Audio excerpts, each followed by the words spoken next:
Usually, when someone leaves a cult or extreme religion, it can be cause for celebration. They've managed to quote unquote wake up and reject toxic beliefs that could harm themselves or others. But what if rather than rejecting those beliefs and living a normal life on the outside, they became one of the United States' most diabolical and meticulous serial killers? And if this person does leave the cult and become so evil, does that in some way justify the cult's us versus them mentality? That those outside the group are inherently evil, and if you leave, you become evil too. Today we're going to explore the life and harrowing crimes of Israel Keyes and try to understand how a monster like him can even exist and how he got away with his behavior for so long. Thank you for being here.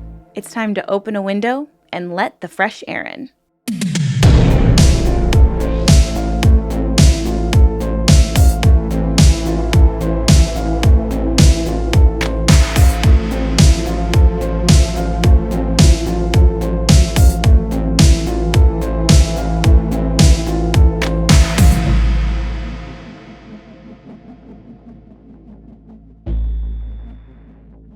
Hi everyone, my name is Erin and welcome to Let the Fresh Air In, where we explore true crime, cults, and different spiritual practices. Now, I'm also a big bookworm and I like to recommend a book to everybody at the beginning of my videos, and this week's book is Behind Closed Doors by B.A. Paris. It is a lot.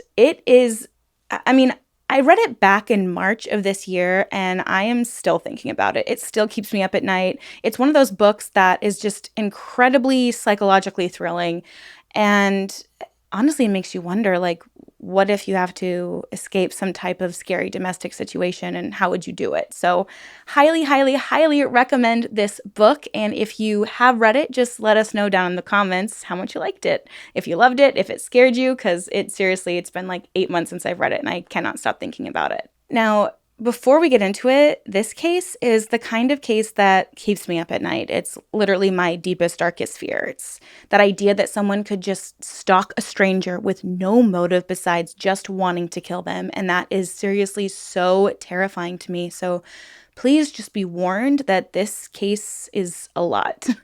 I'm Erin, and I'm fascinated by cults, extreme beliefs, and how those beliefs both justify and motivate crimes. So if you share this fascination, please consider subscribing to this channel. On Tuesdays, I like to explore a true crime case, and on Saturdays, I dive into a cult or some kind of extreme belief or spiritual practice, and that, in most cases, leads to more true crime. This case is a little bit different because although Israel Keyes grew up off-grid in a white supremacist community, it doesn't seem like his crimes were motivated by these beliefs. In fact, he denounced his upbringing, was essentially shunned by his entire family, and he still went on to commit these atrocious crimes. His crimes weren't racially motivated, but seemed to instead be a source of entertainment for him. What makes Keyes such an anomaly is that we don't know exactly how many people he murdered.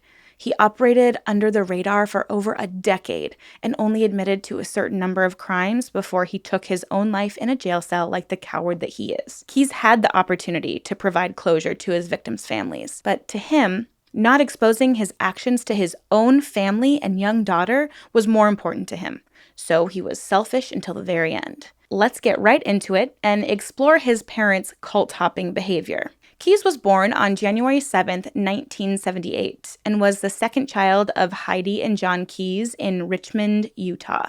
Being from Utah, the Mormon capital of the world, it may come as no surprise that his parents were members of the FLDS, or Fundamentalist Church of Jesus Christ of Latter-day Saints, and whoa, that is a mouthful.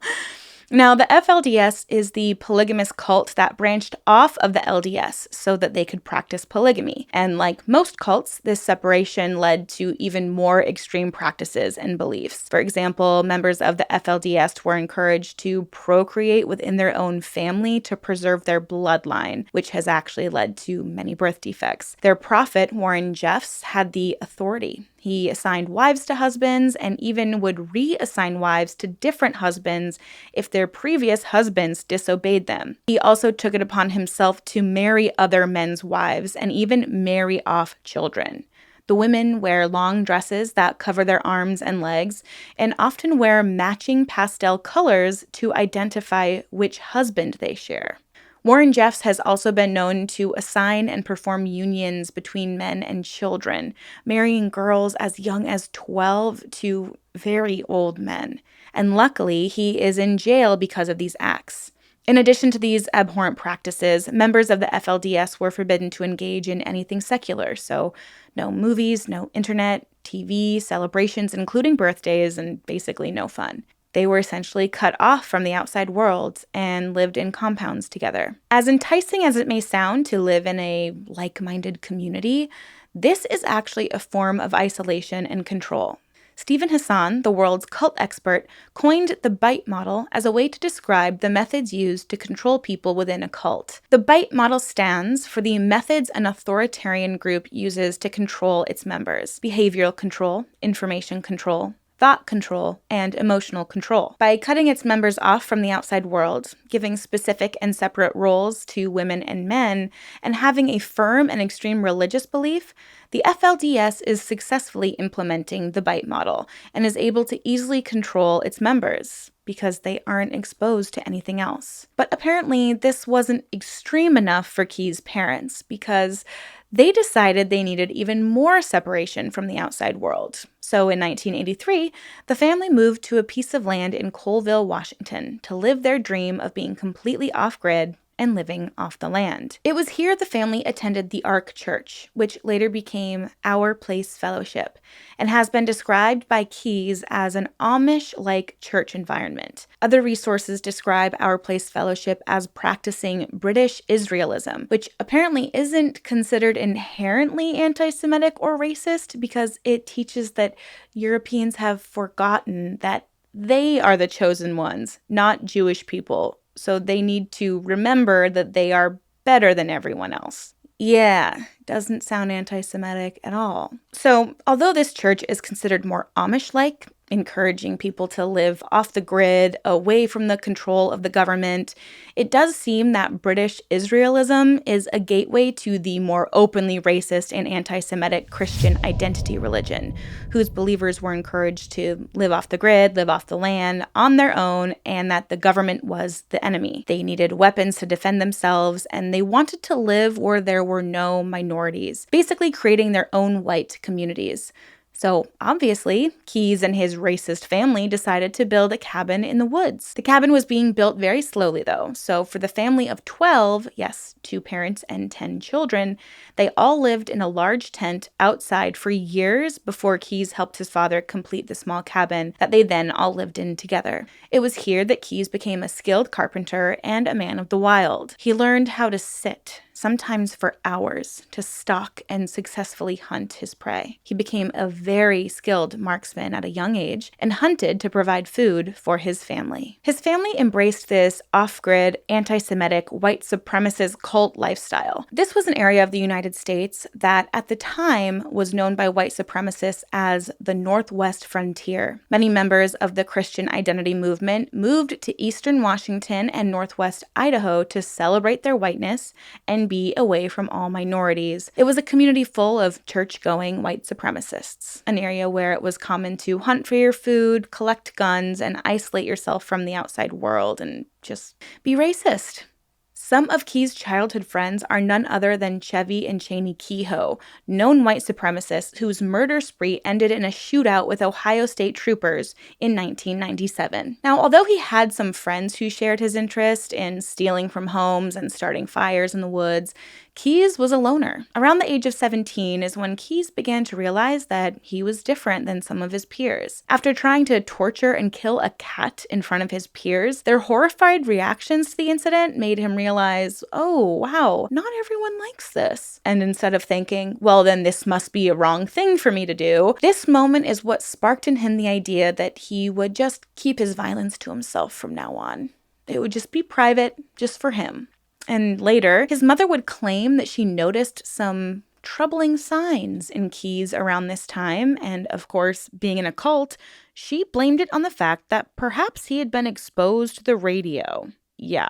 But if you follow true crime, I think it's safe to say that if your kids start showing troubling signs like harming torturing animals, shooting guns at neighbors' houses, and robbing people, maybe it's not the radio they're listening to, it's probably something deeper. Whenever I hear these stories, I just kind of wonder why the parents didn't feel more alarmed by the behavior and decide to bring the kid in for behavioral counseling or get additional help to try to understand the behavior. And the only thing I can speculate is that, one, mental health is only just becoming something that parents are feeling comfortable to talk to their children about. And two, if there's a problem with your child, then I think there's that implication or fear that it's a reflection of your poor parenting. So I speculate that that's part of why some children don't get the help that they obviously need. And of course, when you add in the whole cult aspect to this particular case, there's no way that Keyes would have gotten any form of counseling at all. So I'm curious, you guys, what do you think? Am I totally wrong here and it's just a nature versus nurture issue and they couldn't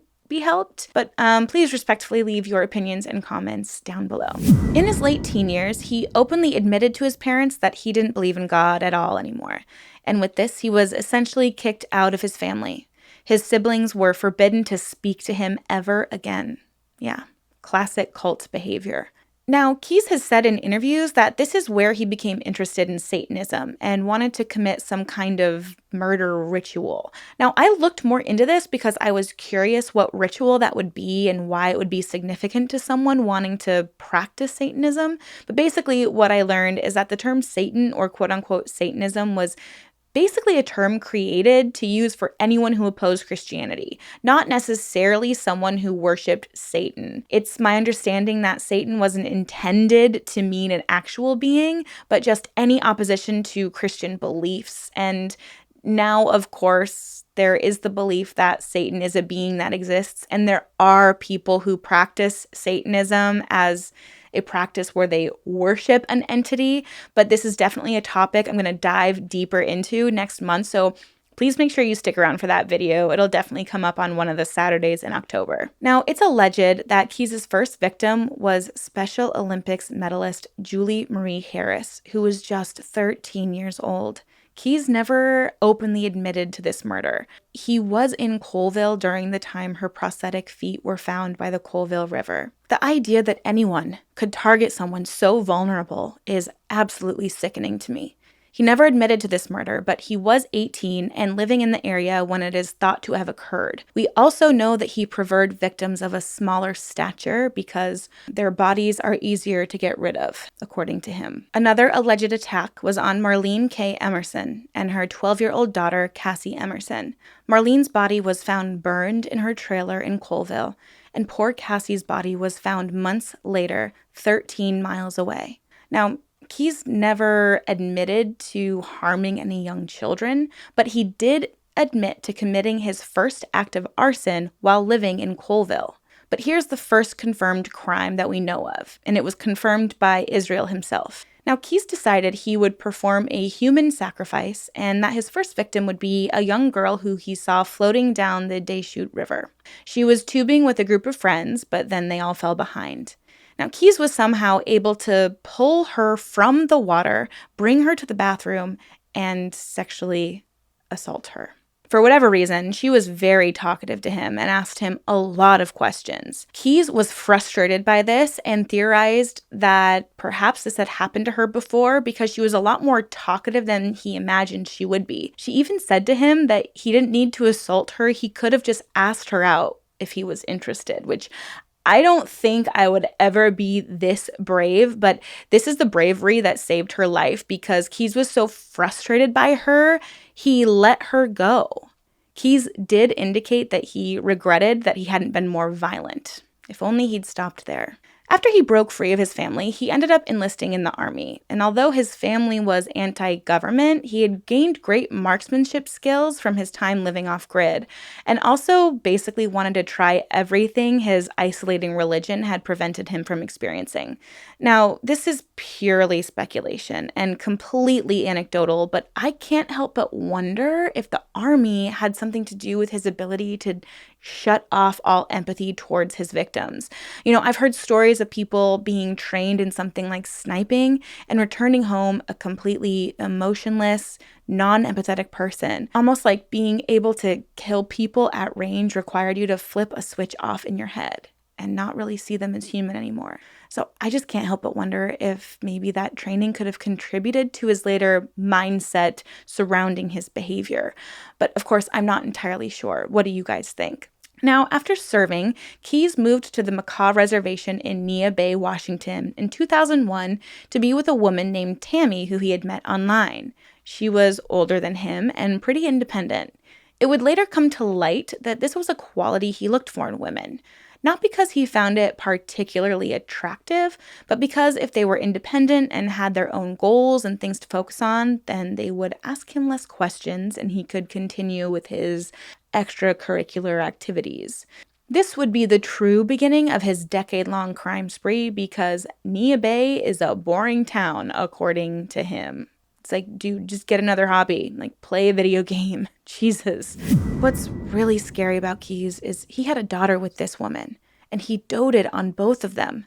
Someone who worked with him on the reservation would later describe him as a man who was so proud of his daughter and spoke about his family often. He just seemed to be like a normal family man. And it's just so scary to think that you could know someone right now who seems to be a sweet family man who just works and focuses on his family, but he's secretly a deranged serial killer. It's just absolutely terrifying to me. Now, a lot of this is speculation, as we don't know for certain if all these cases were connected to Keyes because he was in the area where the crime took place. Unfortunately, we may never know. But it is believed that between 2001 and 2007, Keyes was somehow involved in the murder and or disappearance of 8 people, including teenagers Cammie Vollendroff and Eugene Hyatt, Alice Looney, Kimberly Forbes, Wendy DeHoop, and Mike Mason, all in the Pacific Northwest of the United States. The True Crime BS podcast made this amazing and detailed timeline of all of Keyes' crimes, and I have left the link to that in the description box below if you're curious and want to take a look. After meeting a new woman named Kimberly, Keyes decided to move with her to Anchorage, Alaska, and he brought his daughter with him. Now, Kimberly was a nurse and very independent, so she didn't mind that he traveled so often to visit family or to work, so he did it a lot. He traveled from Vermont down to Texas, robbing banks and burying kill kits along the way. He would stash his stolen money in these kill kits, and he'd put the money, guns, ammo, silencers, and anything else he might need to commit a crime or a murder, but couldn't bring on a plane into these kill kits.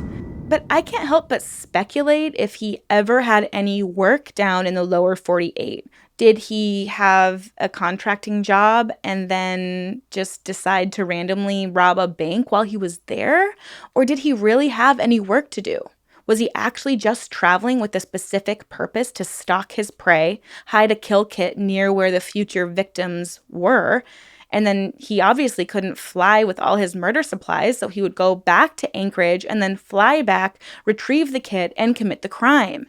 See, this is what's so terrifying to me about him. He had absolutely no motive. He just traveled around looking for smaller people or would search for a home to break into that didn't have a dog or a child. His rules were simple: kill and hide the body, maybe steal what he could. The crimes weren't specifically sexually motivated, but he did sexually violate many of his victims.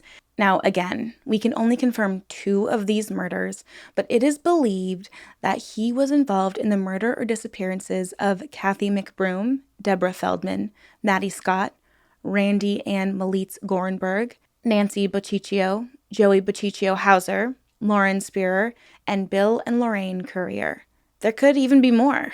One of his tactics was flying into one airport, renting a car and driving to another state, committing the crime there, and then disposing of the body in another state. It blows your mind, and it's scary how much time, effort, energy, and money he put into doing this. Imagine if you put this kind of effort into a real career. I think that the crimes that involve smart serial killers are some of the scariest because, in the true crime genre, it can be really fun to roast stupid criminals. It can, when they are Google searching how to hide a body and you're obviously you're guilty of trying to hide this body. But it's just so scary. He just seemed really smart and meticulous and specific and almost type A when it came to what he was doing. And, you just can't help but consider that the off-grid living and the working around the governmental rules that he experienced growing up had to help him with this behavior. He knew how to track and stalk other people. He knew how to move without a trace. He knew the laws, so he learned how to get away with breaking them. He knew how to find the coordinates of buried supplies. He knew how to watch from a distance without being caught.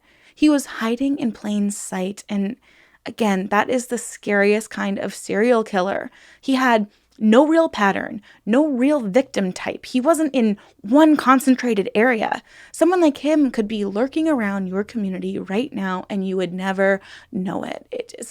It scares me to think about. Like, seriously, I've had to stop and start researching this case so many times because even my fiance is like, you're so scared at night or you're having nightmares, like you need to take a breather. Like, it's really terrifying. Now, 2 murders that Keyes confessed to were the murders of Lorraine and Bill Currier in Vermont. Now, this is a very brutal attack, and I'm going to share what I feel comfortable sharing, but you can find more detailed accounts in the resources in the description. There's also hours of interviews between the police and Keyes, and the way he describes this attack is so calm and casual, like he's talking about a football game he watched the other day. It's just absolutely nauseating to listen to, but I'm sure you'll be able to find it if you're so inclined. Now, 2 years prior to the murders of Bill and Lorraine, he had hidden one of his kill kits near their house. He watched them, learned their patterns, considered their vulnerabilities, and one night broke into their home. He then drove them in their car to an abandoned house where he sexually violated and killed Lorraine after first shooting her husband. He then doused them in Drano to try to get rid of the fingerprints, wrapped them in trash bags, and hid their bodies in the basement under other trash and debris. He had apparently been disappointed in this attack because there were some new things he wanted to try with these victims. But Lorraine and Bill put up such a fight that he wasn't able to achieve this goal. Later, when he helped the police try to find their bodies, they discovered that that abandoned house had been leveled and burned. It was no longer there, so their bodies were never found. Now, in 2012, Keyes begins to get sloppy and for the first time commits a murder that's super close to home, just a few miles from his house. And everything he does with this murder is like the opposite of what he's been known to be doing. Like, I don't know if whether he was getting impatient or bored or it was just this time around that he had begun fantasizing about having a quote-unquote Stockholm sweetie, which honestly, this might just be pure speculation on my part. I'm just making this assumption based on the note he left in his jail cell after he took his own life. But part of this note reads, and it's very strange, but here we go. Violent metamorphosis, emerge my dark moth princess. I would come often and worship on the altar of your flesh. You shudder with revulsion and try to shrink far from me. I'll have you tied down and begging to become my Stockholm sweetie. Now, I personally speculate that this is a reference to Stockholm Syndrome, where a prisoner begins to empathize and even becomes attached to their captor. So I'm just wondering if maybe he thought this next victim would be his Stockholm sweetie, and that's why he planned an attack so close to home. So Keyes had been watching Samantha Koenig at her new job at the small kiosk coffee shop called Common Grounds. He stalked her, watched her routine, knew that she oftentimes worked alone. He also knew that she wouldn't have an easy escape, as she often got a ride home from work from someone else. Before the coffee shop closed on February 1st, 2012, he walked up to the window, ordered a coffee. Samantha turned around to make the coffee, and when she turned back to hand it to Keyes, he had a gun pointed at her. He demanded the money from the register and then ambushed her. He jumped into the window and, with gun in hand, led her outside to his car where she tried to run away, but she couldn't fight his grasp. He drove her to his own house, where he had a shed set up and prepared for her. He forced her inside and, oddly enough, gave her some wine. it's like he was, trying to gain her trust. On the drive over, he had told her that he was using her to get ransom, so I'm sure this helped her let her guard down slightly, thinking that maybe she'd get out of this alive if she just cooperated. Now, he had asked her for her ID and debit card because obviously it wasn't enough to kill her, he had to take her money as well. But she didn't have it. She'd left it in her car at her boyfriend's house, so Keyes demanded his address and made sure Samantha was tied up. He blasted heavy metal music in the shed in case she decided to scream, and then he drove to her boyfriend's house and stole the debit card right out of her truck. And get this, her boyfriend saw him. Her boyfriend was supposed to pick her up from the coffee kiosk, but when he went to go get her, she wasn't there. Apparently, they had fought earlier in the day, and he just assumed that she was blowing him off. She'd sent him this really strange text that she was going off with other friends. It was just all very, very strange to him. And I can't believe he didn't consider that the two things could have been connected. His girlfriend isn't responding to his texts and wasn't there to get picked up, and now there's a masked man outside breaking into her car. Wouldn't you think, oh, this is cause for alarm, I should tell the police? But I don't know. He's a kid at the same time, and I'm sure seeing a masked man outside was really terrifying, and apparently he did run inside to tell his parents about what he saw. So Keyes was able to steal her debit card and return to his creepy little shed. Now, I couldn't go too in depth on this case. I heard about what happened once and decided it's not something I wanted to retell. So please go over to Annie Elise's channel. She does an excellent retelling of it, or the True Crime BS podcast. Any of the resources I have mentioned would be great. But just trigger warning, it's very disturbing and upsetting. There are photos regarding what happens next, so I've left resources to those if you want more in-depth descriptions, photos, but here we go. So while Israel's daughter and girlfriend were just feet away in their home, with his girlfriend's bedroom window just feet away from the shed, he cut off Samantha's clothes and violated her twice before strangling and stabbing her. And the stabbing wasn't to kill her, it was just for fun. He wrapped her body in a tarp and he hid her body in the shed. He literally left her there to freeze. So it's February in Alaska. It's going to get frigid. So he isn't taking the usual steps he might otherwise would have taken to dispose of a body. And plus he had a boat to catch. Yeah. Literally hours later, he and his girlfriend and daughter flew to New Orleans to catch a week-long Caribbean cruise. It's shocking. Did he plan? I just don't understand. He risked so much with this crime. He left the body for 2 weeks in his shed. It's like he just got super confident, no one would ever be able to catch him and he could get away with it.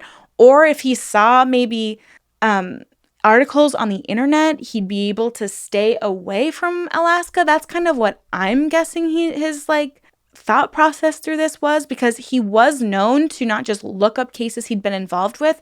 It's speculated that he actually wrote comments about this case itself. So on one hand, it's just super shocking. And it's just one thing to have a secret double life away from your family. You hear of people having second families, having affairs, and those are absolutely terrible things. But to violate and murder a young girl and then go on a celebratory cruise is one of the most horrible and vile things I've ever heard. He's buying people drinks on the cruise and acting like this family man sailing in the Caribbean out in the sun while there's a young girl freezing in your shed whose family and boyfriend are just frantic, panicking about where she is. It's literally too much to think about. I don't know if maybe he thought if he saw any red flags online, he would just stay in the Caribbean. I don't know. So 2 weeks later, they all returned to Alaska, but not before taking a pit stop in Texas, where Keyes robbed a bank and allegedly killed James Jimmy Lamar Tidwell Jr. It's absolutely unbelievable. It just starts to feel so casual. I think that's what's so shocking and scary about it is it's like he's so used to years of getting away with these heinous crimes that it's like running an errand. I need to go to the grocery store. Oh, I'm just going to go rob a bank real quick. And if I kill someone in the middle of it, no big deal. It's sad. It's just really one of those jaw-dropping cases. So when Keyes returns to his home, he goes and he checks on Samantha. And I can't get too graphic, but a deeply concerning series of events happens here. I'm going to try to approach this as delicately as I can, but it's vile. So Keyes thaws out her body and violates it. He sews her eyes back open and puts makeup on her. He wants to try to make her look as alive as possible after 2 weeks of being dead and frozen in a shed in Alaska in February. This man had the audacity to go through with his bribery of money to his family. He took a picture of her with that day's newspaper to send to her family with a ransom note. Can you imagine being her parents and later finding out that the picture that you saw of your daughter after she was missing for 2 weeks, you're searching high and low, you are praying that she is safe and unharmed. The picture that brought you so much joy after weeks of despair and concern was actually your dead daughter's face. I cannot imagine how terrible that would be to see and realize. So he still has Samantha's phone. So he sends a text to Samantha's boyfriend with information on how to find her, with instructions regarding the ransom. So yeah, he's still trying to get the ransom. The instructions demanded that $30,000 be deposited into Samantha's debit card account. By the time the money was deposited, Keyes had already dismembered Samantha's body and disposed of her remains in Matinuska Lake. So Keyes begins withdrawing this money. He always wore a mask and covered his face before making a withdrawal. So although law enforcement was getting alerted every time he used the card, he always seemed to slip through their fingers. Until he slipped up in Arizona. He pulled his car up to the ATM and withdrew money. His car was caught on camera with a clear picture of the car he was driving. The next time he used the car was in New Mexico, so law enforcement was able to guesstimate his route and notify authorities. On March 13, 2012, after recognizing Keyes' rented white Ford Focus, Texas Highway Patrol pulled Keyes over for going slightly over the speed limit. They searched his car and found Samantha's debit card and cell phone. Keyes was subsequently arrested and extradited to Alaska. Now, there are like 40 hours of interviews with Keyes, and he makes a lot of demands and a lot of jokes. It is just disgusting. It's literally like nothing bothers him at all. He still doesn't understand the scope of what he's done, but he's simultaneously afraid that his daughter's going to find out what he did. So he wants nothing to be out in public record. He just is so afraid that his family's going to find out what he did. We also learned that he had begun preparing for retirement. His retirement plan was to make a dungeon in his home. His preparation included burying tools that could be used to dispose of bodies that he had hidden along Eagle River. It's eerie, it's creepy. He's 34 years old, and he's so obsessed with killing and dismembering people and doing these things that he's already thinking about his retirement plan. It's just retirement means you stop doing the crap you've been doing your whole life. Can you just retire? Can you just give it a rest? So Keyes offers to make some confessions, but one of his stipulations was that he didn't want details getting out into the media. Like I said, he was deeply concerned that his daughter was going to find out what he did, and it's just so frustrating to hear because, in my opinion, don't do bad things if you don't want to get caught doing those bad things. So this is why it is so difficult to find a lot of information about him and why there's so much speculated about his crimes. I must say that I do feel for his daughter and girlfriend and his whole family, really. To wake up to the realization that you've been so deceived and so gruesomely deceived that someone you love is capable of these things, it's really just too much to bear. So Keyes confessed to several, but not all of his murders, and apparently he tried to use the wood shavings from a pencil to pick his handcuffs during a hearing to try to escape, and it's like he's digressed. He just gets dumber and dumber. He simultaneously asks for the death penalty within a year, but he also tries to escape arrest. It's like, you don't get to make decision anymore, dude. You're done making decisions, okay? You've made plenty of choices for other people. Now other people get to make the choices for you. Unfortunately, he ended his own life in his jail cell on December 2nd, 2012. Somehow, he got a razor blade and used that to slit his wrists. Now, I say unfortunately because although, yes, we know a lot about him and how he operated and the really gruesome details of some of his assaults and murders, but there are potentially so many more victims that deserve closure and they'll never get it. And my heart really does go out to every single victim, whether they were confirmed or allegedly harmed by Israel Keyes. It's cases like this that really get under your skin. They are tragic and the acts are unthinkable. But what I think we can learn from this case is to switch up your routine if at all possible. I know in America, we live in a society that almost requires you to have a routine, but do your best to switch it up sometimes, whether that means you exit the back door of your home one morning, or instead of going to the gym closest to your house before work, you go to a gym on the other side of town after work. Just switch it up sometimes. Never, ever open your door to a stranger. Have some kind of security system in place, whether it's a Ring camera, an alarm system, motion lights, a door buddy, all of the above. You can just never be too safe. And if he has a man cave, like an unattached garage or a shed, and for whatever reason, you, his partner, are not allowed to go in it, you need to go in it. Now, this next little bit really boiled my blood. And I'll tell you why. So, the Keyes family pastor, Jake Gardner, is quoted saying, "Israel rejected the gospel, and thus the outcome of his life is this tragic story." Which I just think is a terrible thing to say and to imply, especially regarding the hateful rhetoric Keyes was brought up in. And I guess it just proves my theory from the start of this video that when you leave an extreme group and go out into the real world and become evil yourself, it's because anyone who doesn't believe what you believe is evil. And that, in my opinion, is a dangerous way to operate.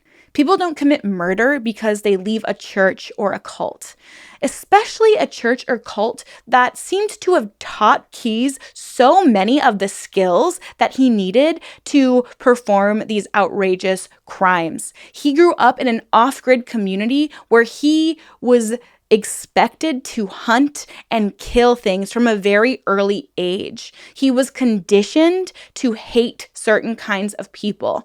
So I think it's really dangerous to make statements like this because of the implications that they can have on a bigger scale. Honestly, that remark, in my opinion, is incredibly insensitive. And what does it say about the victims? Is it simple that Keyes turned away from God and the church to go harm innocent people? What about them? What's their relationship with God like? What does it mean for them? It diminishes the larger issue at hand, which is this is a person that was deeply disturbed. And I'm not saying that his parents could have changed the outcome at all. I'm not implying that. I'm just saying that this is like a guilt tactic that the church is using now to keep people in, because otherwise they may go and murder people because the devil will get in their head. And maybe you could argue that the devil did get in Keyes' head, but I just think it's like really dangerous for other people who consider themselves Christian to hear that if they turn away from God, they will become a mass murderer. I just think it's, again, incredibly insensitive, and that pastor should truly be ashamed that that was a statement that he chose to make. In order to give you a full understanding of this cult, I'm going to share the story of one brave woman who goes by the pseudonym Annabelle Forrest. She wrote a book with a ghostwriter called The Devil on the Doorstep, and a lot of this will be focused on her account as she was the brave one who brought an end to this group. But I am very much convinced that her experiences are unfortunately not unique and not isolated to just her, as there were several young victims who did end up speaking out. So please consider that as you watch this video. Annabelle Forrest was born in the early 90s, and her parents split up when she was only 2 years old. Although her mother, Jackie, was not a very affectionate mother, Annabelle did have a close relationship with her stepfather, Alan. The three of them, plus her half-sister Olivia, lived in London together. Annabelle recalls sweet moments of him picking her up from school and playing with her, showing her the kindness and nurturing that she was missing from her own mother. And I'm going to speculate right away because I think it was around this time where Jackie met a man named Colin Batley. This was a man who propped himself up as a leader of the church. Yeah, that's what he called his organization, his new religion. He was very, very creative.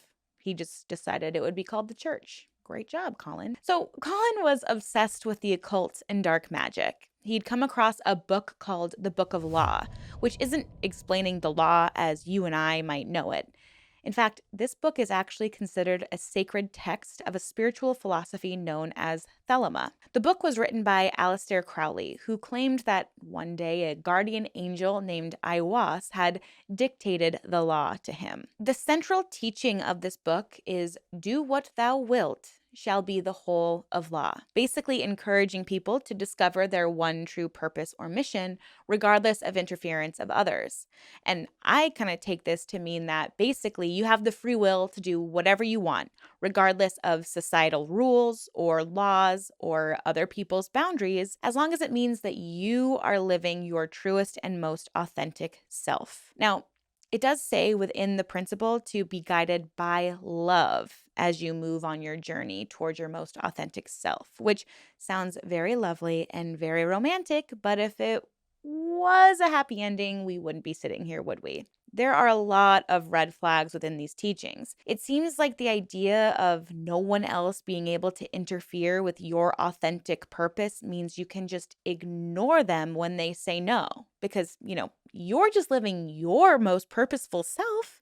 So you can do whatever you want because there's literally no repercussions. You have to live your most authentic self, no matter if you break laws or harm other people. There were also some concerning themes in the book, like sex with absolutely anybody being encouraged, regardless of age or familial boundary, and prostitution being admired, and if you can believe it, RAPE, a word I cannot say on this platform, leading to quote-unquote passionate and permanent attachments. So I'd say this is incredibly concerning and very creepy, especially considering that this is all considered to be sacred teaching. There was also a lot of Egyptian imagery and themes, as well as an emphasis on the Eye of Horus being a protective symbol. There was also this expectation that women would need to look like Cleopatra, the dark makeup, the embellishments, the whole nine. A full exploration of Thelma could be its own video itself, and I know there's a lot of conflicting and or biased points of views to be found on the internet, so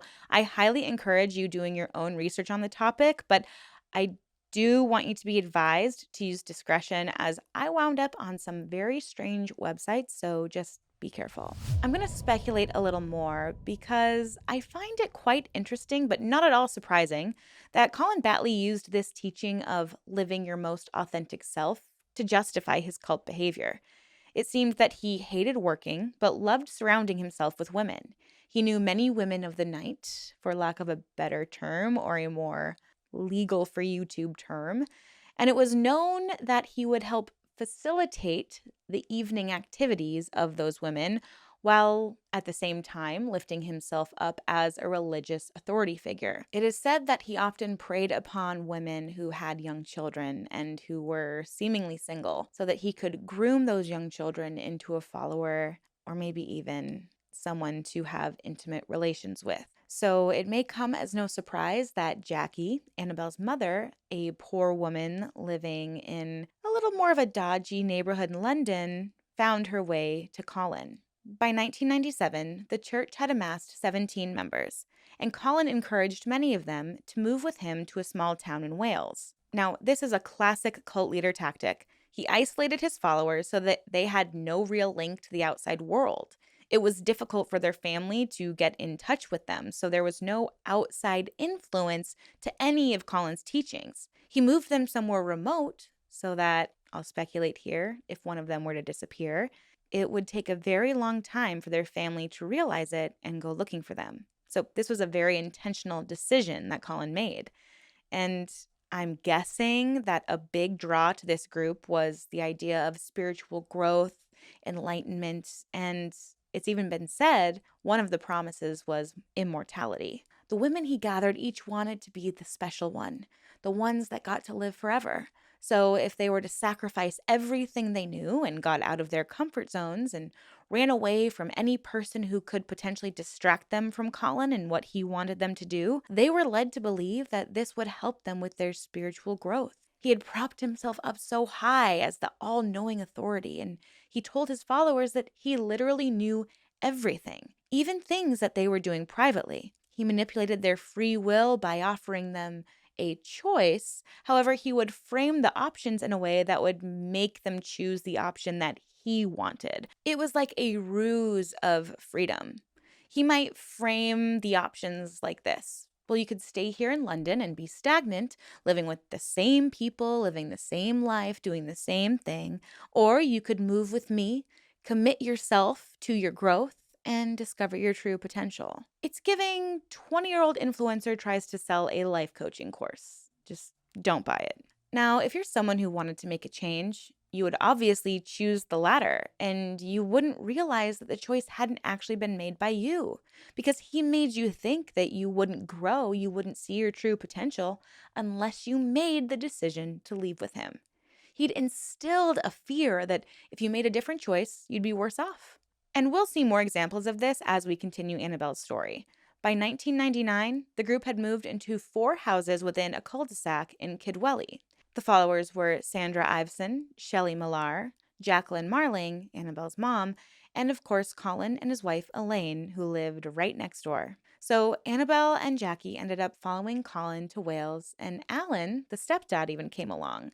Annabelle said she hadn't even met Colin until after they had moved, and at that point, she was already 7 years old. She expressed that the house they lived in felt dirty and old. Her family was still living in London and wasn't allowed to visit them or contact them, further isolating them from the outside world, and soon, Jackie would encourage Alan to get a job away from the small town, and eventually, he just stopped coming back. It was a little unclear on the timeline of when exactly Jackie got heavily involved with Colin, but I can infer that the closer she got to Colin, the more he encouraged her to leave Alan, and I feel confident in saying that this probably contributed to Alan leaving the family. One night after Alan had left for good, Annabelle was woken up in the middle of the night. She was brought downstairs to the living room where Colin was waiting for her. Unbeknownst to young Annabelle, the adults had been engaging in weekly meetings that sometimes involved orgies, and this was somehow connected to a satanic ritual. It was deemed as a celebrated part of this new religion. The women would engage in acts with each other and with Colin, both as a group and separately.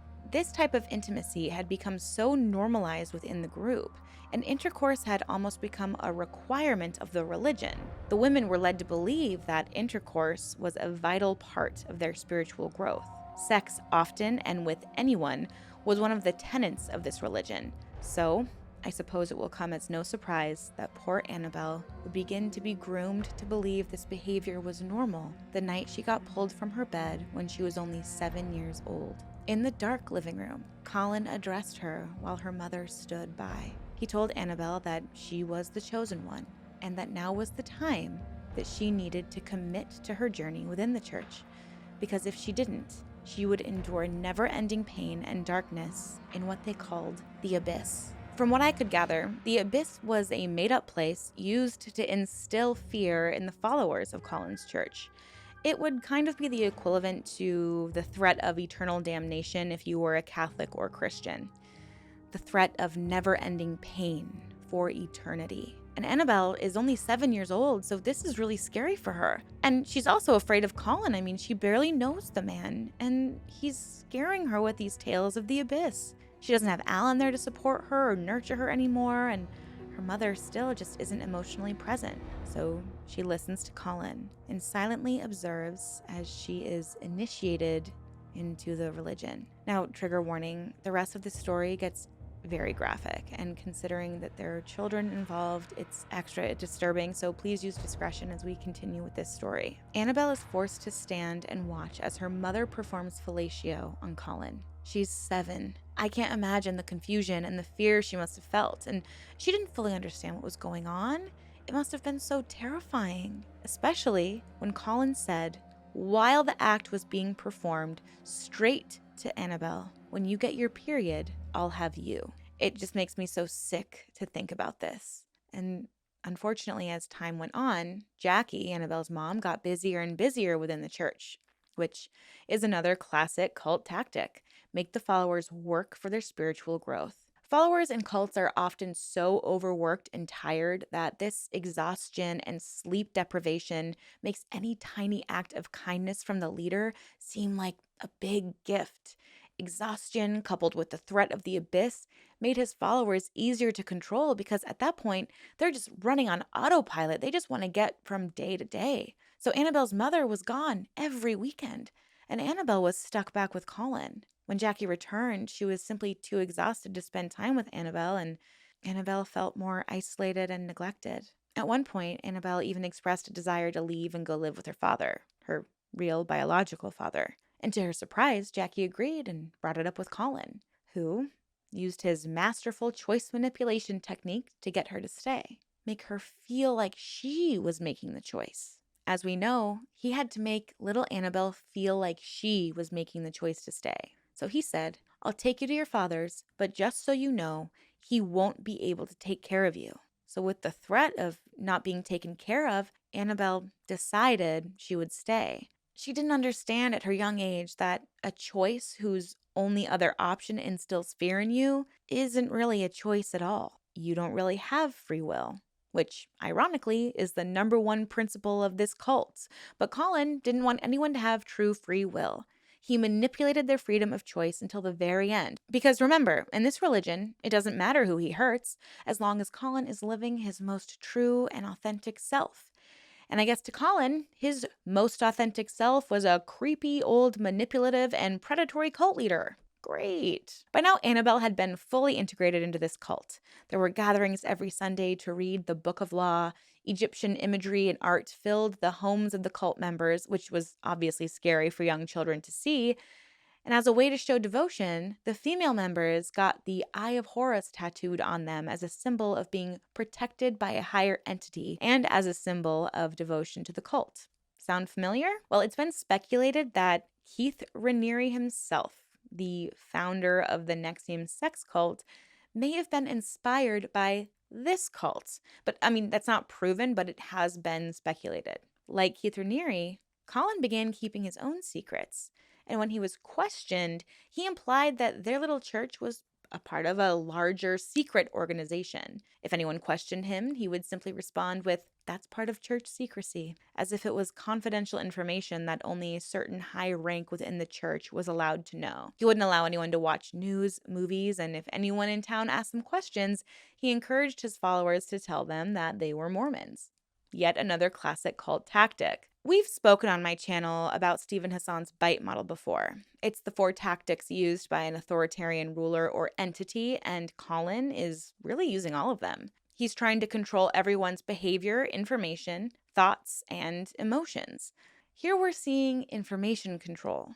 He's isolating his followers from any outside influence or questioning, because if they don't have any other information that could tell them what they're doing is wrong or isn't normal or might not even be legal, he can keep pulling the strings on all of his followers. Now, within this story, we've also seen him use behavioral control and emotional control with his choice manipulation.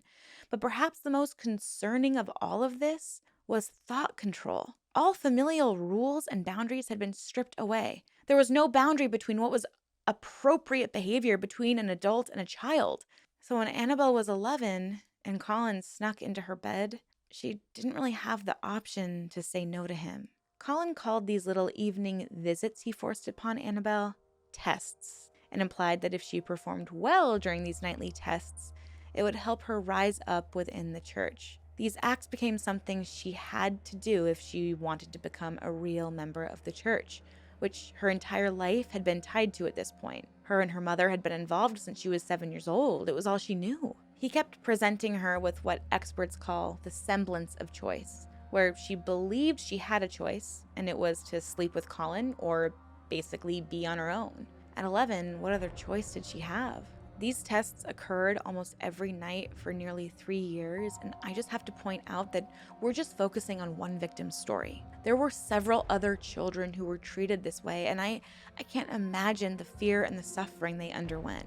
It's horrifying, it's disturbing and disgusting that this not only happened to Annabelle, but multiple other young girls and boys. And if you can believe it, it's about to get much, much worse. When Annabelle was 14, Colin decided that it was time she learned the ways of the Scarlet Woman. This meant it was time for her first three-way, and this would occur with Colin and her mother, her very own mother. Colin had the audacity to complain that Annabelle was too stiff during their first encounter, so he insisted that her mother engage in certain acts with Annabelle on her own to get her comfortable, and then have Colin come in so they could do the acts with him. It's just unthinkable that a mother would subject her children to this behavior. Like, how is this not something that woke her up? I completely understand how cult indoctrination can be really, really difficult to kind of sift through.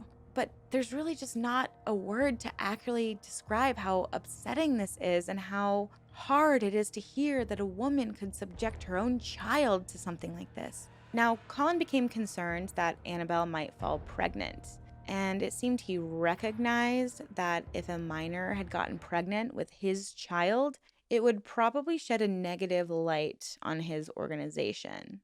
So, wow, it seems he was a little bit aware that what he was doing was illegal. So does he stop doing it? No. Instead, he forces Annabelle to engage in a relationship with a 19-year-old boy named Thomas. So if she got pregnant, they could just say it's his, which is strange because he's still technically over 18 and she would still be underage. I don't know exactly what the law in the UK was at the time, but in America, that's still very, very concerning. Well, guess what happened? Annabelle fell pregnant in 2007, and she was in love with the baby. She had felt so numb for so long. She'd endured so much pain, both emotionally and physically, and she'd begun to wonder if she'd ever feel anything again. She was worried there was no escape in sight for her, so when she fell pregnant and she felt that love and that intuitive nurturing for her child, she actually felt happy. She recalled that when she told Colin about the pregnancy, he pretended like he'd already known. I mean, he was all-knowing after all. He almost forced her to not have the baby, but he was worried that he would push Annabelle away if he did so. So in order to maintain control over her, he changed his mind and let her keep the child. And he made her tell Thomas, the 19-year-old boy, that the baby was his. Throughout her pregnancy, Colin continued to violate her. She was getting so broken down, so much that she would hurt herself with a knife to try to disassociate from the emotional numbness she was feeling. Colin never confronted her about these attempts at her own life. And that's where she really started breaking down her beliefs about him being all-knowing. He didn't really know what she did behind closed doors. And she finally felt a sense of relief. When she had her baby in 2008, she was just overjoyed. She'd finally felt something. Love. She loved her baby, who she named Emily. But instead of letting her embrace that love and joy, 3 months after Emily's birth, Annabelle was forced to leave to go to work. Colin forced her to work at a brothel on the weekends called Paradise Lounge. She went with her mother and a few other women in the cult. And, this wasn't for moral support. It was for competition. Colin had been practicing something called divide and rule, a concept that promoted backstabbing among his followers. After all, only one woman could be the chosen one. And in order to do that, they needed to sleep with as many men as possible. At first, the holy number was 318 men. Then once the women hit that number, it rose to 618 and then 918. The women had been so broken down, so conditioned that they really thought their spiritual worth was connected to how many men they slept with. They kept tabs of the men and the acts performed by texting Colin after every single encounter in an effort to show their spiritual worth to him. But for Colin, this was actually a way to audit how much money the women owed them when they returned home. Because you see, he demanded that they give him all the money they made from their work. It absolutely had nothing to do with their spiritual growth. And Annabelle, well, she would end up sleeping with over 1,800 men. And when nothing changed for her spiritually, she really saw the cracks in Colin's grand plan. She couldn't do it anymore. She knew this would be her life forever, and she knew it would be the future for her daughter. She knew she had to find a way out. In 2009, she began devising a plan to run away. Every weekend, she'd hide money away, and she stopped telling Colin about each and every one of her clients so that he wouldn't notice any money was missing. Luckily, she had an ally in Thomas still, and in an effort to save their daughter Emily, Annabelle was able to convince him to go to a library, get on Facebook, and find the only person she could think of to help her stepfather, Alan. Alan luckily agreed to help her. One night, he drove to the cul-de-sac and picked up Annabelle and Emily. Thomas would follow soon after. Annabelle was shocked by Alan's kindness and gentleness. She'd never been treated so well by anyone before. He was the father she never really had. And when Thomas arrived, Annabelle was just completely drained, exhausted, and she had no desire to sleep with him. She'd endured so much trauma that she just couldn't bear it. And Thomas? Well, he got fed up with this and tried to get her to return to Colin and the cult. Luckily, she refused, and instead she just kicked Thomas out for good. A year later, she sought out an aunt, Aunt Kate. Kate was shocked at Annabelle's sickly, thin appearance, and Annabelle finally opened up to her about what had happened. She'd never told anyone before, and Kate was able to tell Annabelle that everything she'd experienced was illegal, violating, and that she needed to go to the police. She was a victim, and she needed help. Now, this made Annabelle spiral. I mean, she'd been so strong and so brave up to this point, and I don't think she fully understood the disgusting nature of the criminal acts that Colin was forcing upon her. And she'd finally escaped. She thought this was her salvation. She'd saved her daughter's life, and she just wanted to forget about it and take ownership of her own life. She didn't want to deal with the trauma she'd endured, so she began to self-medicate. She became very promiscuous because she wanted to take back control over her sexuality. She began taking drugs and drinking, and this led her to neglect her daughter. And Aunt Kate, well, she had to give Annabelle some tough love.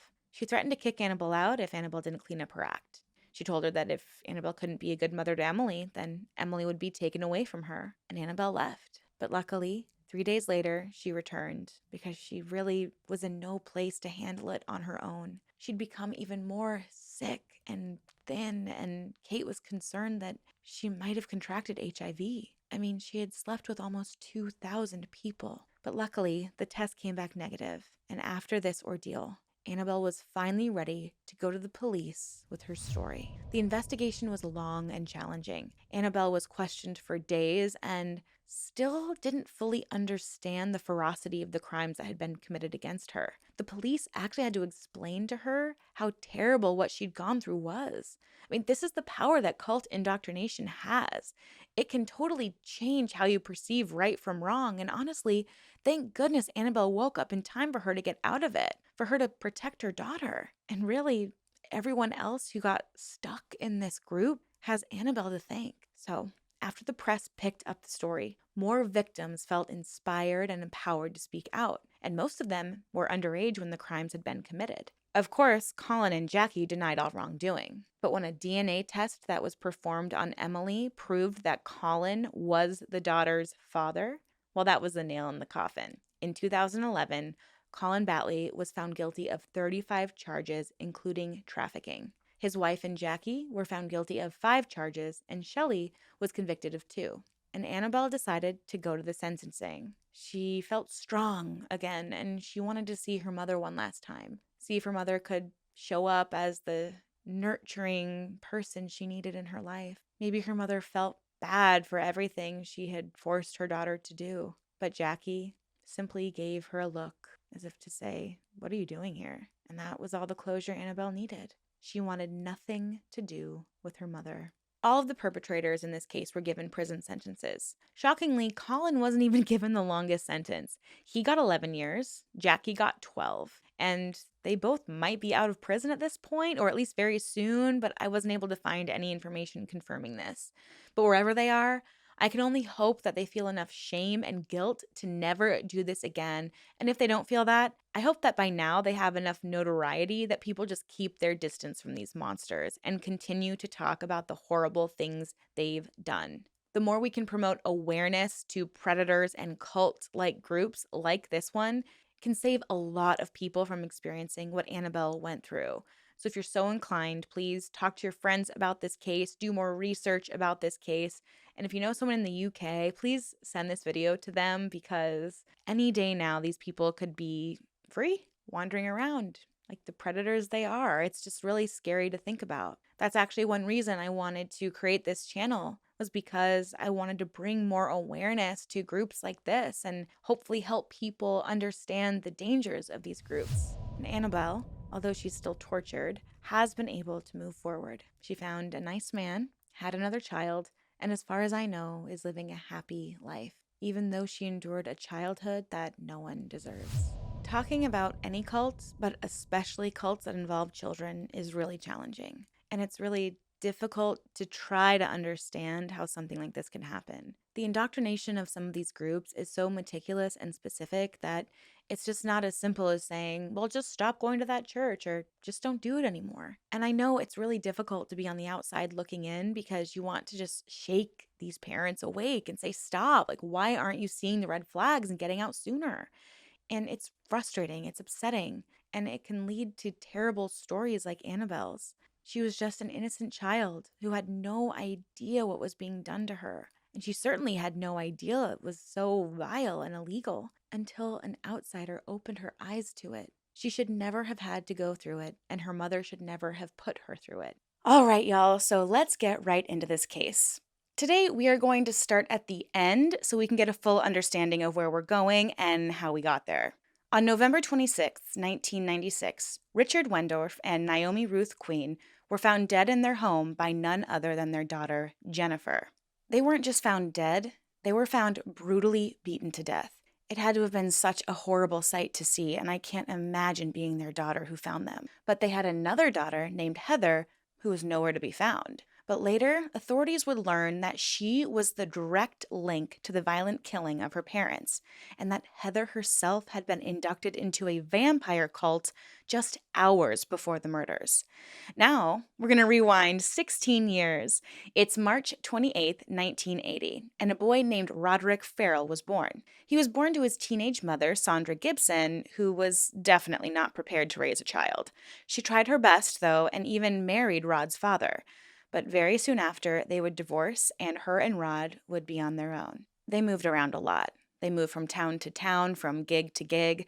The two towns most significant to this story are Murray, Kentucky, and Eustis, Florida. Murray, Kentucky is a very small town, and it's considered to be the buckle of the Bible Belt in America, which is a hyper-conservative area of the southern United States. The town boasted one church per 300 people and prided itself on how devotedly the residents practiced their Christian faith.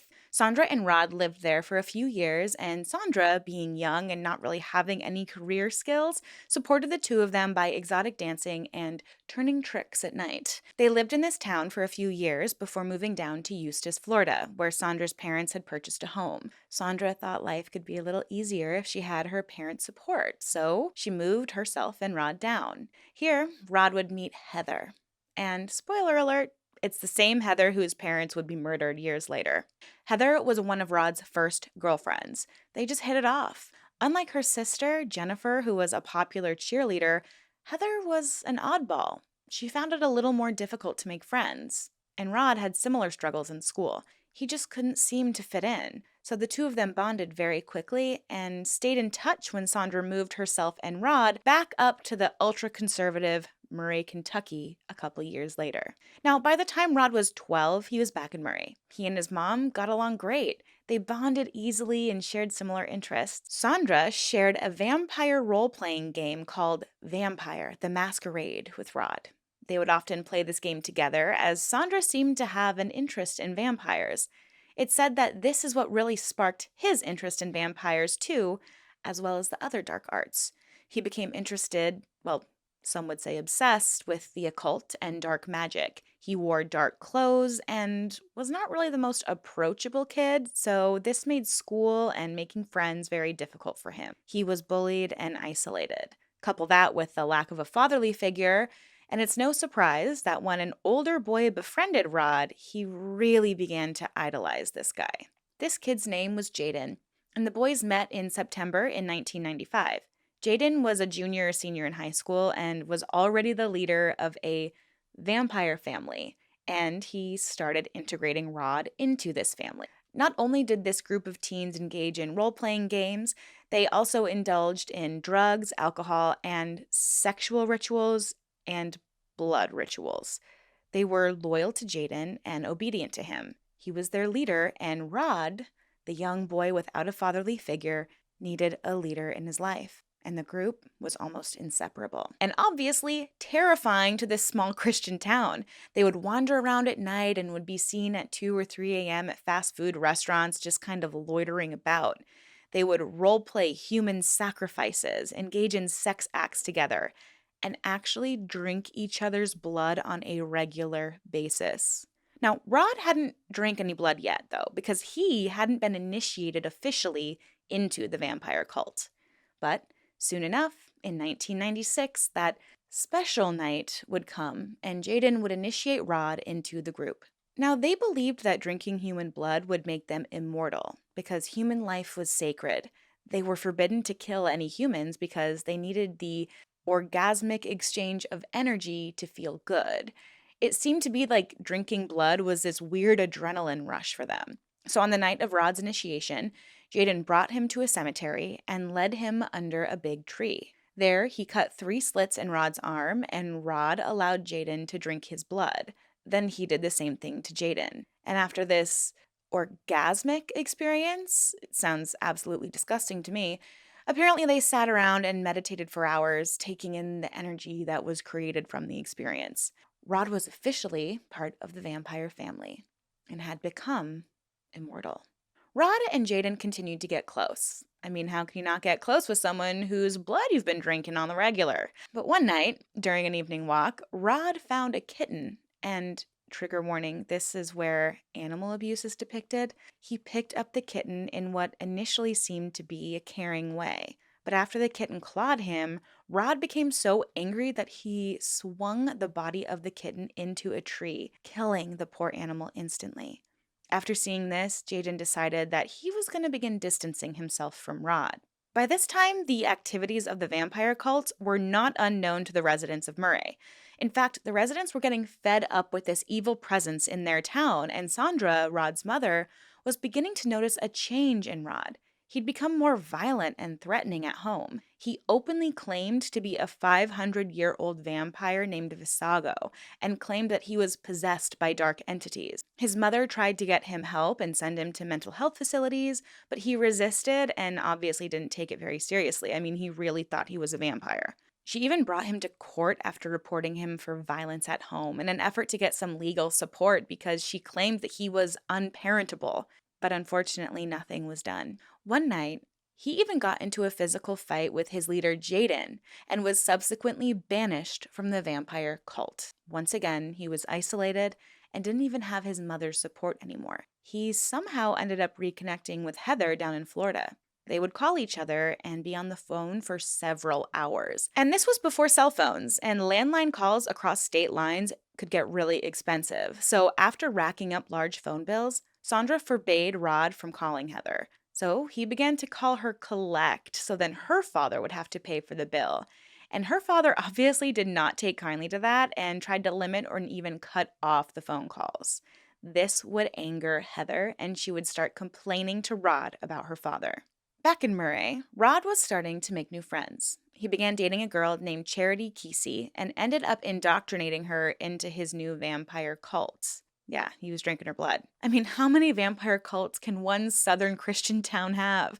He also gained 3 other members, Michael Schaefer, Dana Cooper, and Scott Anderson. He now had people who pledged their undying loyalty to him. He got to be their leader. They found a meeting place, too. An abandoned house in the woods in Kentucky Lake, Kentucky, and it's since been dubbed the Vampire Hotel and is said to be haunted. Here they would engage in torture acts as a sexual kink and commit other rituals and role plays. And it's really scary to think that these are teenagers. These are like 16, 17-year-old kids playing torture sex games. It's a little too much for that age. And I don't mean to kink shame at all. If you are a consenting adult, do whatever you want. But these are children. And it's just scary that children this age are already engaging in acts that they don't really fully understand. And meanwhile, the town was experiencing weird event after weird event, and they always had someone to blame it on. That someone seemed to always be Rod Ferrel, and he was beginning to get sick of it. He started telling his blood-sucking followers that he wanted to get out of Murray, that their kind would always be persecuted there, and he knew exactly where he wanted to go. He had fond memories of a trip to New Orleans that he had taken years earlier with his grandparents. Now, New Orleans has a rich history of voodoo, occult activity, and even vampires, so it's really no surprise that he would want to go there. But along the way, he needed to pick up his ex-girlfriend, Heather Wendorf. One day, Rod decided to take some acid and drive himself, Scott, Dana, and Charity down to Eustis, Florida to pick up Heather on their way to their new life in New Orleans. Since this was a very special and exclusive cult, she couldn't leave with them unless she had crossed over. So after picking her up down the road from her house, the teenagers drove to a nearby cemetery so Heather could get her first taste of blood. They were all ready to be on their way. But Rod's car had broken down once on the drive down, and he became concerned that the car wouldn't make it all the way to New Orleans. The kids decided they'll just steal Heather's parents' car. I mean, easy peasy lemon squeezy. The plan would be that Rod and Scott would break into Heather's house and steal the keys from wherever her dad had been keeping them. Now, in their calls, again, Heather had expressed to Rod that she was frustrated with her father and even claimed that he had been harmful towards her.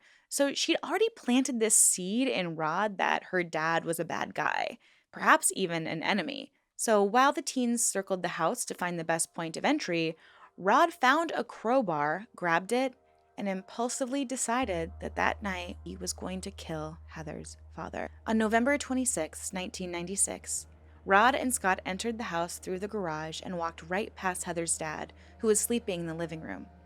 He had been watching TV, and it was blasting, so he didn't hear them come in.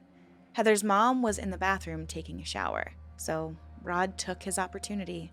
He swung the crowbar and hit Richard Wendorf in the head multiple times. When he saw that Richard's chest was still moving, he stabbed Richard in the chest with one end of the crowbar, pulled it out of his chest, and then went to find Heather's mother, Naomi. Rod found Naomi, and when she saw him, she immediately put up a fight. She threw a hot cup of coffee at him and dug her nails into his face. But this angered Rod, and so he just started hitting her in the back of the head with the crowbar. When he was sure she was dead, he took a lit cigarette and burned the shape of a V into both of the victims. Then he and Scott fled the scene, took their car, rushed to change their clothes, and switch out the car tags. And off they went towards Louisiana. Mere moments later, Heather's sister Jennifer would walk into her living room and see the horrible scene. She immediately alerted the police, who instantly fired out the bat signal about a missing person, Heather Wendorf. The group was rushing away from the scene of the crime. They drove through 4 states by the time they reached Louisiana in an effort to evade authorities, and their downfall happened very quickly. All thanks to poor planning and the need of financial support. I mean, after all, they're kids and they're going to be broke and planning this random road trip. Like, it's no surprise they ran out of money. And now they have the cops after them because they just murdered 2 people. Like, these kids, vampires, not as smart as they might think. And since they ran out of money, Charity decided she'd call a relative to ask for help. And I've seen reports that it's her mother, but also her grandmother, so I'm just going to say relative here because I don't know for sure. The relative was smart, though, and knew to alert authorities of the children's, because, again, I need to remind everybody, these are children. She told the police of the children's whereabouts. So when these kids pulled up to the hotel they had planned on staying at, police were already there waiting for them, and the children were finally arrested. Now, Rod really played up this dark vampire role. He confessed to his crimes with pride almost, and he showed absolutely no remorse until after sentencing in later interviews. He also tried to claim insanity at one point, saying that he'd been diagnosed with different mental health conditions, but the judge still sentenced him to death. At 17, Rod Ferrel became the youngest person in America on death row. In the year 2000, that sentence was reduced to life in prison, and he remains in the prison to this day. Charity and Dana went to prison but have since been released, and Scott remains in prison until potentially 2031. Surprisingly, Heather faced no prison time since she wasn't actually actively involved in the murder itself. Now, this story is so tragic on so many levels. You have young children being influenced into extremely scary and dangerous behaviors and situations. We have teenagers deciding that they're entitled to make huge decisions because they think they'll suffer no consequences because they're vampires, and innocent people just being in the wrong place at the wrong time. And the fact that that place was simply their home makes this even more tragic. I mean, you should never be afraid to just exist in your home. I always try to leave my videos with a lesson that can be learned from a story like this, but today, honestly, I want to know what you think, especially if you're a parent. What would you do if you saw your child exhibiting behavior like this? Would you keep your distance because you don't understand it and it's kids being kids, or would you try to control them? I'm truly at a loss of what I would do as a parent because it feels like there was no reasoning with these kids. I mean, they thought they were vampires, for goodness sakes. I do think that one takeaway I do have from this awful story is if you're in a group or even with a friend and they're encouraging you to do something that you feel uncomfortable with, know that you can just leave. No is a complete sentence. You are always allowed to say no. And remember to always empower yourself to hold firm to your boundaries and leave any situation that makes you feel uncomfortable. I hope this helps, and if you're struggling with boundaries, I hope that gives you the extra push to really hold firm. I know when I started holding boundaries, it was really hard and I felt like I would lose friends, but you really only lose the people who were trying to take advantage of you in the first place. Today's cult deep dive is a difficult one. While researching this, my jaw dropped multiple times to the point where I considered just like not even moving forward in my research. So I just want to take 1 second to offer this disclaimer. This story is sad and gruesome. It depicts violent and non consensual acts against children, and viewer discretion is advised. So let's get into this story. On March 12, 2004, commotion had broken out outside of an office building in Fresno, California. A family had been living in this office space for some time, and neighbors became concerned as a small crowd had surrounded the area and rumors of children being held captive began to swirl. Police were soon called to the scene and informed by two of the people in the crowd, Ruby Ortiz and Sofina Solario, that their children were inside and they were concerned for their safety. They told the police that the children were being held captive by their father, Marcus Wesson, and he wouldn't let Ruby or Sofina see or speak to the children. You see, Marcus had been planning on taking the children to Washington State, and their mothers were trying to stop that from happening. The police knocked on the door and demanded to speak with Marcus. Marcus opened the door, and he was an intimidating man. He stood over 6 feet tall and was between 300 and 400 pounds. And although large in stature, he was calm, a stark contrast to the hysterical mothers outside who were begging to see their children. Marcus agreed to hand the children over, but first he wanted to have a moment to say goodbye. So the officers obliged, and they let him go back inside the house all alone. And I will never understand why the officers allowed Marcus to go inside without supervision, but they did. And after about an hour and a half and several gunshots later, Marcus returned to the front door, now covered in blood, and surrendered to the police.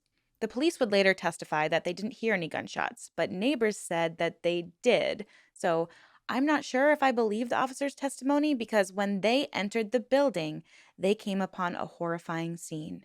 Among stacks of coffins were the bodies of 7 children, 1 teenage girl, and 1 young woman, all shot to death.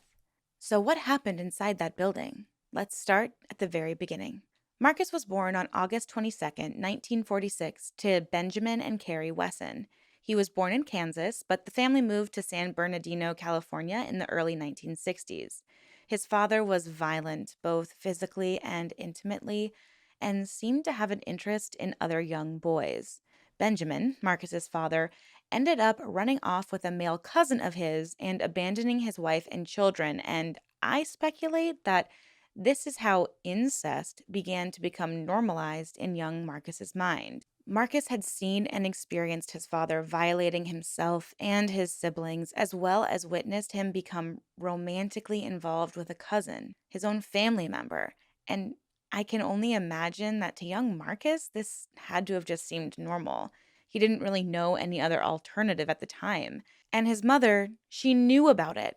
But being the religious fanatic that she was, there was no way she was going to do anything to break up her family, even if it meant that her husband was having a homosexual affair with a family member. She really wasn't any saint herself. She would even beat her children with an electrical cord if they ever undermined her, or, in her eyes, God. The family were members of the Seventh-day Adventist Church, and they believed in the second coming of Christ. They believed that when Christ did return, anyone who was a non-believer or had previously turned their backs on Christ would not just go to hell, but be completely destroyed and eliminated. Those that had previously died as we know it were not really dead, but just asleep. And when Christ returned, they would be brought back to life and given eternal life and salvation, so long as they accepted Jesus Christ as their Lord and Savior. Since Marcus's mother has been described by many sources to be fanatical, I can speculate that Marcus was ingrained in this way of life. His religion and his connection to God were of the utmost importance. His mother ran a strict Adventist law-abiding household, and I'm sure he thought that this was the norm and the exact correct way to live. He saw his mother in a leadership role in the household, but she was also serving God, so she was doing what God would want her to do. And Marcus didn't just want to be a leader, but he wanted to be God himself. Sources say that even as a child, one of his favorite games was to play preacher, which I'm sure at the time made his mother very proud, but she had no idea that his religious upbringing would play a part in turning him into a murderous and incestuous cult leader. After dropping out of high school, Marcus enlisted in the military. He was enlisted for 2 years before being discharged in 1968. Soon after, he met a woman named Rosemary Maturina, and despite her being married to another man, they would become intimate and he would father a son, who he would name Adair. But he wasn't really interested in his son. No, he was more interested in Rosemary's daughter, Elizabeth, who she had had with her husband. Elizabeth was only 8 years old at the time. And where was her father, you ask? I don't have any idea, but it didn't seem like he was very present to Rosemary because Marcus had become infatuated with this young child, Elizabeth. He was so infatuated that he wanted to spend all of his time with her. He even pulled her out of school to homeschool her and become her own personal teacher. At one point, he claimed that God had told him that Elizabeth, this child, was meant to be his wife. His wife. And I feel that's just always how it happens. These disgusting, God-serving men blame God for their disgusting urges. It's just absolutely despicable. I mean, he actually held a home marriage for himself and Elizabeth. And again, I ask, where were her parents? Where is her father? I just find it so hard to believe that any parent would allow this to happen to their child. But I guess it just goes to show how easily Marcus was able to brainwash people. I mean, he truly must have convinced Rosemary that he was a spiritual authority. At one point, he even began claiming to be God, so he must have known exactly what to say to get people to believe him, and sadly, believe in him. When Elizabeth was just 12 years old, Marcus would begin violating her sexually. And at 14, she would become pregnant with her first child. And once she was 15 or 16, which I guess was the legal age to get married in California at the time, he would actually legally marry her. But this wouldn't be his only marriage. See, Marcus had become fascinated by another self-proclaimed prophet/cult leader named David Koresh. Yeah, that name might sound familiar. He's the guy that led his cult, the Branch Davidians, into a full-on war with the United States government in Waco, Texas. Let me know if you'd like me to cover that cult down below. There have been so many documentaries and historical nonfiction series made about it that I don't know if I can really add much to the story, but if you would like my perspective, please just let me know. And apparently, Marcus was really inspired by Koresh. And it's just like, get better idols? Koresh would marry and have many children with as many of his followers as he could, and many of those women were already married to husbands within the cult. And Marcus decided he was going to do the same thing because he wanted to make children for the Lord. Marcus believed and taught God's people were becoming extinct, so he needed to create more godly children for God. He even claimed that, well, Jesus was a womanizer, and because of this, that meant that he could sleep with as many women as he wanted in order to create these godly children, and it would make him more like Jesus. It's all doing a lot of mental gymnastics, and like the math just ain't mathin' for me. He also theorized that the closer these children were to him, the less likely they would be to venture away. Classic cult behavior. So he had home weddings and children with two of his daughters and three of his nieces, Ruby Ortiz, Rosa, and Sofina. Now, I'm just going to say this again in case you didn't hear me the first time. He married two of his daughters and fathered children with them. He took keeping it in the family a little too literally. He used very specific tactics to keep the women and their children under his control. He created this us versus them mentality so that they feared everyone outside the home. They weren't allowed to speak to anyone and were forced to dress in extremely conservative outfits. They had to wear long dresses, sleeves, and even headscarves. All interaction with any other men was strictly forbidden, even if the men were within their family. The women were even kept segregated from their brothers because Marcus feared that they might become attracted to other men. He just wanted to be the only male presence in their life. And as for their home, well, I guess I should say the structure in which they lived, because they didn't really have a secure home. It was very, very unstable, and they moved around a lot. They lived in a houseboat at one point, and then also a tent in the woods, which Marcus carpeted for whatever reason. And like Koresh, Marcus hated all government bodies, which is ironic considering that he was living off of welfare. But even the tragedy we are discussing took place in an office building, not in an actual house. He wanted to be off grid so no one could ever question this extremely strange family dynamic. So, on some level, he knew what he was doing was wrong. He was trying to isolate his family as much as possible and work as little as possible because, according to him, his divine knowledge must be kept anonymous. And this is a classic cult leader or really just manipulative tactic that people use. They like to elevate themselves and their knowledge so highly that if the government or some other entity of authority were to discover this knowledge, they would steal it or attack him. It's just another way to promote the us versus them mentality and make his followers fear your own government. And it's also a way to keep his family or his followers in line. I mean, he was the authority figure in their lives.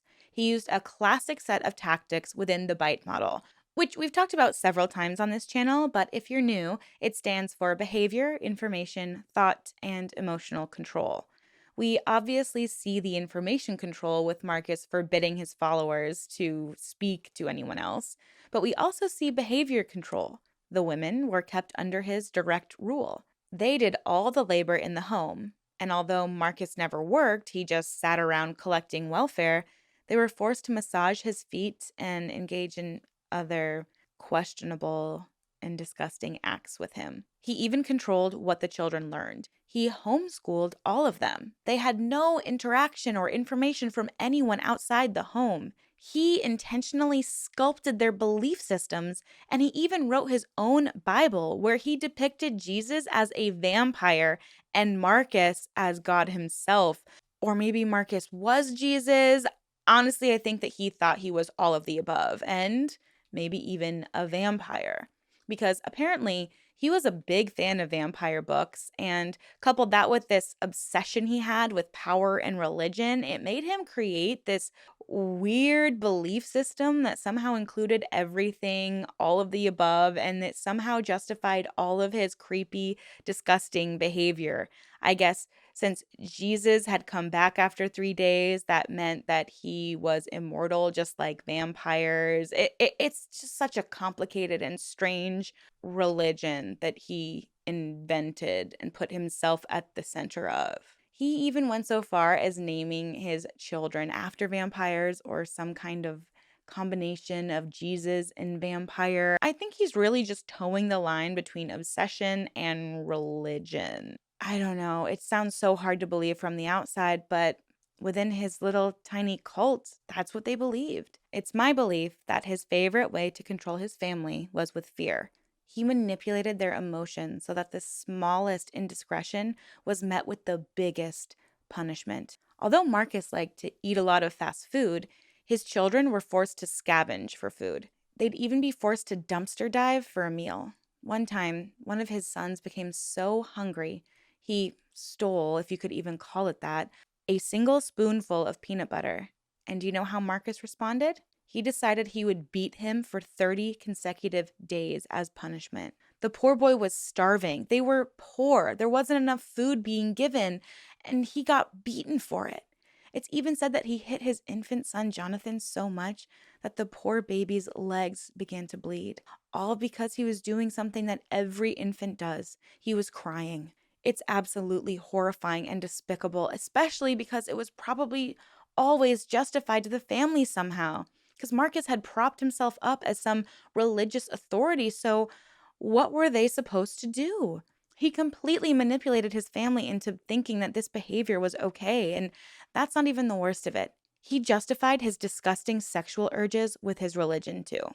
And it became routine that when the girls were of age, which in this disgusting man's mind was just 8 years old, that was the age that he would begin to, quote, love them, unquote. And I don't think you need much of an imagination to understand what I mean by that. It was basically an assault that was taught to the children, these young girls, as an act that would teach them how to be better women. It's sickening and it's disgusting. When I mentioned earlier that I second guessed covering this case, it was literally because of that last portion of information. He abused the boys and assaulted the girls, and the mothers thought that this was part of God's plan, so they went along with it because this disgusting excuse of a man told them that it was okay. It makes me sick to my stomach just thinking about it. And it's always so easy to pass judgment on victims of a case like this. You just want to ask, why didn't you leave? Why didn't you escape? Well, this was all they knew. These children were being indoctrinated by Marcus at such a young age. I mean, his first wife was 8 when he met her. Her earliest memories probably only involve him. So to her, this must have been totally normalized and as sad and disgusting as it sounds to us on the outside. But if that's all you know, and you're never exposed to any other point of view or thought or anyone ever telling you that it's wrong, you're inclined to just believe what your father, your leader, your authority figure is telling you. And if it's all you know, you might not understand how truly dark it is. But luckily, 2 of his nieces turned wives, Ruby and Sophina, finally started to see the light. These 2 women wanted to escape. They had seen and endured enough. They wanted to escape and save their lives and save their children's lives. But it would prove difficult to leave. When Sophina first confessed to Marcus that she wanted to leave him, he stabbed her in the chest. And when Sophina and Ruby teamed up to leave, he did allow it, but he insisted that they had to leave their children with him. And as unimaginable as it sounds, they agreed. I'm sure it was a difficult decision, like Sophie's choice, but perhaps they hoped that eventually the walls surrounding Marcus and his cult family would have to cave in, and they would eventually be able to save their young children from his torture. Once on the outside, Sophina and Ruby caught wind that Marcus was planning on moving the family to Washington. I'm sure this was an attempt to isolate his cult family further away from their relatives in California. And he'd begun painting Sophina and Ruby as Judas, and I'm sure he wanted to get away from the threat of them asking for custody of the children and getting the government involved or telling other family members what he was up to. I mean, he wanted the children to remain in his control. But in an attempt to save their children, Ruby and Sophina gathered some other relatives outside the building where Marcus and the children were living. They attempted to convince him to let the children leave, but he refused, and so the police were called. And now the police attempted to identify who currently held custody over the children, but before the children could be escorted away, Marcus asked that he be given time to say goodbye to them. After Marcus reemerged from the home, the police entered and found the dead bodies of 9 people, 7 of which were children, and all of them were shot to death and surrounded by coffins, which had been used for seating and sleeping, and Marcus said were supposed to be built or turned into furniture. I wonder if this was really just part of Marcus's plan all along. And now here I have to speculate a little bit because it's absolutely infuriating. It's frustrating to me that the police let him go back inside with the children alone. And it frustrates me that they claimed later to not have heard any gunshots in the hour and a half that Marcus was saying goodbye to his kids privately inside the building. But how did neighbors hear the gunshots and the police didn't? Someone here is not being transparent. And so yes, absolutely, these murders could have happened before the police got there, or maybe even before Ruby and Sofina arrived to the scene with their family members. But these women and children were killed while police were there, allegedly. After they allowed this man to go inside alone without them, they would be liable. So I can't help but consider that the police were trying to save themselves and maybe weren't always telling the truth. But I mean, come on, take accountability. You were called out to a disturbance. You should have prevented the disturbance. It's really disappointing. And again, I just have to speculate because it hasn't been proven, but from the outside, it just looks incredibly suspicious. Now, you're probably wondering, how could this have happened? How could a father do this to his children? How could a husband do this to his wives? Well, he'd prepared his family for this. And that's why I think the coffins indicate that this was all a big master plan of his all along. See, within this tiny family cult, Marcus had painted the picture that his teachings and their way of life was more important and more sacred than anything else. Living for their faith and his teachings was the first priority, and if this knowledge got into the wrong hands, it would be blasphemous.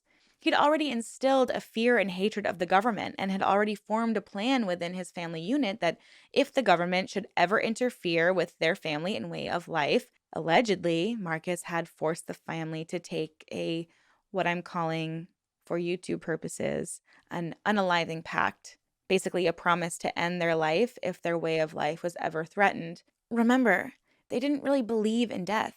They believed that if they died before Jesus returned, Jesus would wake them from the dead and make them immortal because they believed that he was their savior.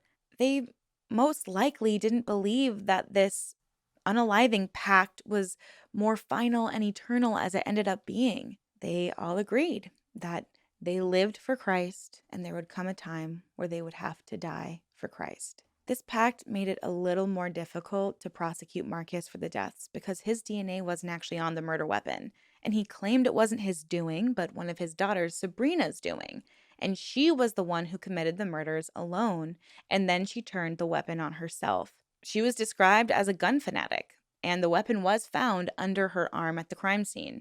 But I'm not sure how a gun gets under your arm after you've allegedly shot yourself, but that was for the police to examine. Now, because of this confusing set of circumstances regarding the pact and the lack of DNA, it was initially difficult to charge Marcus with murder, and instead he was tried for aiding and abetting a murder. But luckily, after months of emotional testimony and gruesome details regarding the case, jurors found Marcus Wesson guilty of 9 counts of first-degree murder and 14 counts of RAPE.